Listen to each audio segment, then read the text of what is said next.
Alright, I'm gonna try to make this a short video. I got most of the tar off of the ballast that I showed in the last video there. This has a little bit of a clearer picture on where the wires are, where they're going, what they're connected to here. This is the diagram that I showed in one of my older videos that is for lighting up the T12 bulbs up to the 36 watt or 34 watt, excuse me, Philip 4-footers, but you can't light up the 40 watt ones and with this capacitorless wiring setup. I do it with just one choke per bulb, so you can use the teeter switch, which is what this diagram is showing. You would have two open switches. This is the one on the bottom. There should be another one on the above this middle circuit switch here, so there should be two of these that are open, identical top and bottom, but this switch only had one.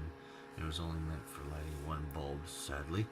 But if you can imagine one here, one on the top, and you close them both, that would allow current to start to loop through both bulbs, and then as you let go and open them again, the current would stop looping and start pulsating to both ends of each bulb, causing them to glow with a pulsating AC.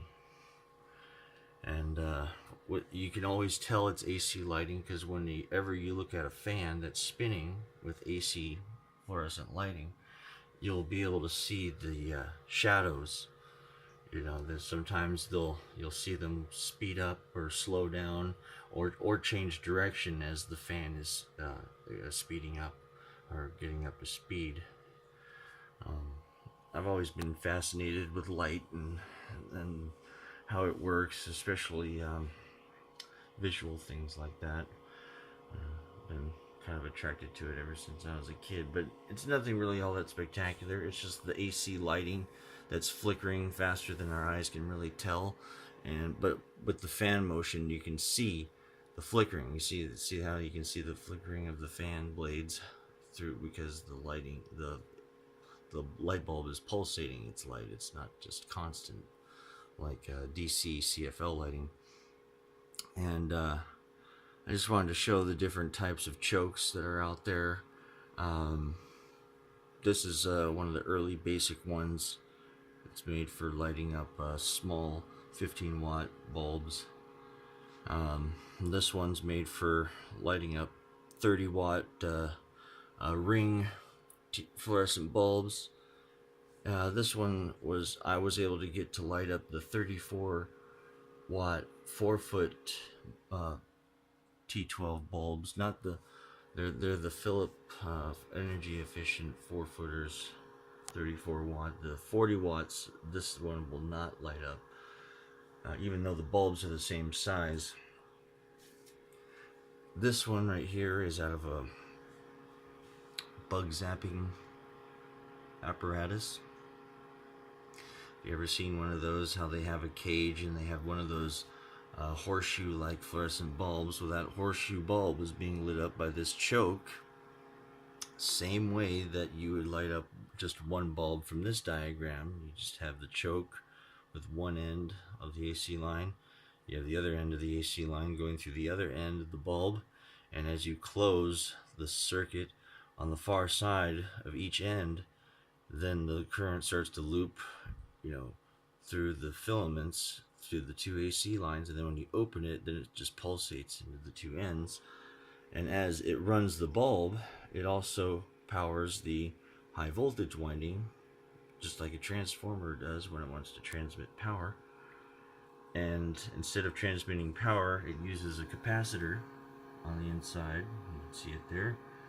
And that capacitor charges up to a higher volt, 4,000 volts, something like that. And that's why you get the cages electrified. while the bulb is operating. So just by operating the bulb in this choke, you get the cage electrified with the transformation inductance of the power just from the power running the coil for the bulb. Quite quite simple, quite basic. There's same. It's almost like the same thing. You have a capacitor over here. It's running windings just to run the voltage it needs to be able to have the bulbs light up. And this is the same thing. It's just a higher voltage winding with a higher voltage capacitor that's used to discharge into the two cages. So that's kind of where I'm at with all my studying of this basic fluorescent lighting. It's been kind of interesting how I went from just studying small fluorescent desk lamps to bug zappers, and then to these really big triple choke ballast. These ones are supposed to run the 8-footers. It's the one red, the one blue, the one white, and the one black. Just like this one. I'm pretty sure that this one right here is just like the ones that are up here. I just don't, these ones work and I don't want to take them apart. I'd rather just operate them. And this one had a capacitor that was connected there and there. That was the big capacitor that blew.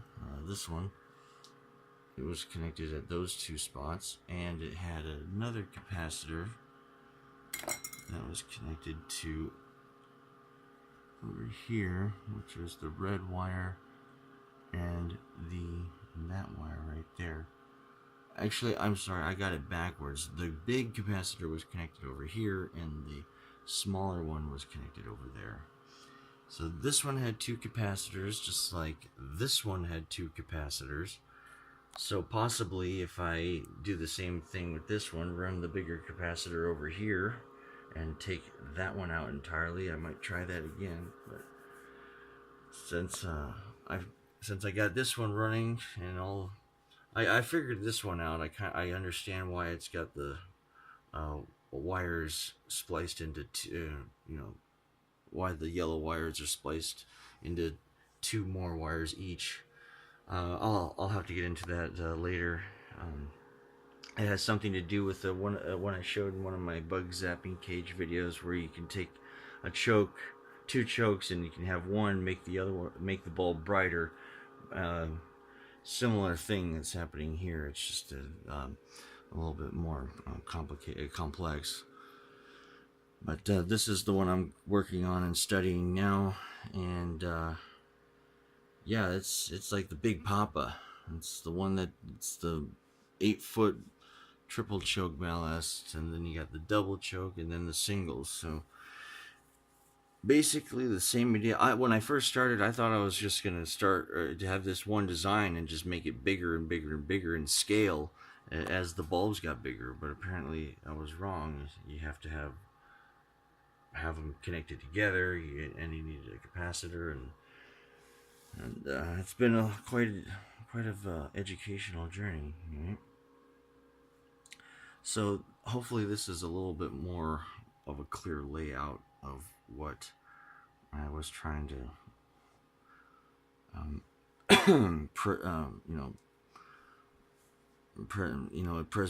make a presentation of this research I've been doing with these bulbs.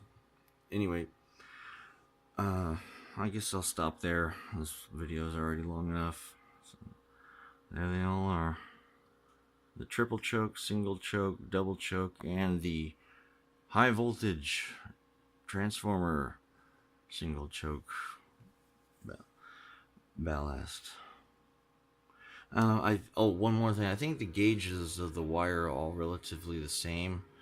As far as the windings go, I'm not sure if they're similar or different, because this was a 30 watt, this was 35 watt, this one's a 15 watt, and it seems like I thought that the bigger ones would operate the bigger bulbs, but it turns out that the smaller one runs the bigger bulbs better than, say, this bigger one. For some reason, I don't know why. I'm still kind of trying to figure that out because I haven't really unwound any of the coils, and I don't really know how many windings are there, or what the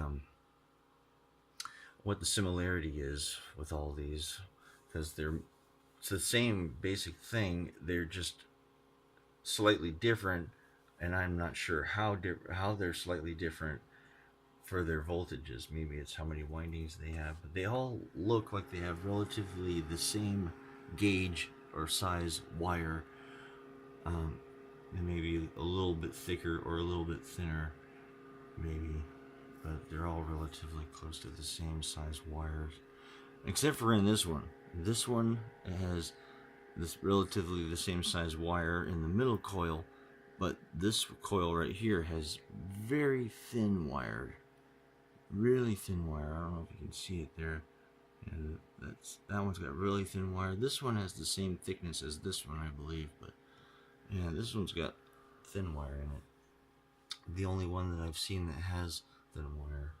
This one over here, it's got all the same gauge wire for both coils. Yeah, I got a lot of studying to do to figure out how they're all similar.